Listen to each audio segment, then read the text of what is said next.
Here's a way to get ultimate dynamic control over your mixes. So take one of Ableton's Multiband Dynamics audio effects and we can slap it on one of these bass tracks and we'll just listen to the bass track and the kick playing together. So we're going to just slap the Multiband Dynamics on the bass track like that.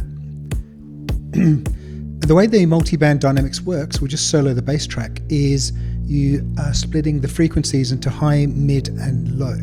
And you've got a lot of other functions here that we could talk about later.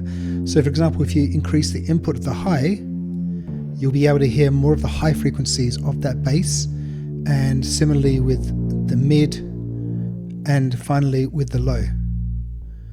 And then we could just solo the different frequencies. So the other thing we could do, which is very, very useful, and the reason most people use, well, I would use multi-dynamics, is the sidechain. So for example, we can go into the drum track that we had a bit earlier and we can just take the kick, which is what we were listening to a bit earlier.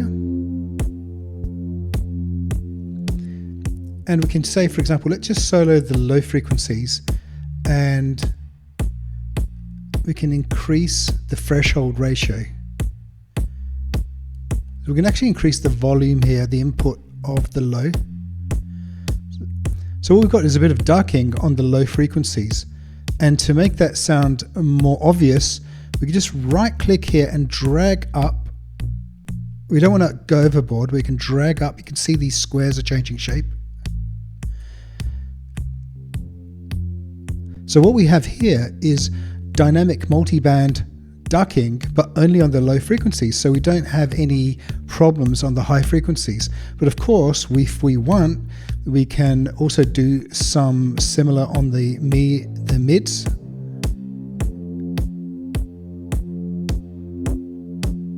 And just leave the high frequencies alone. So when we go into the drum and we unsolo the kick,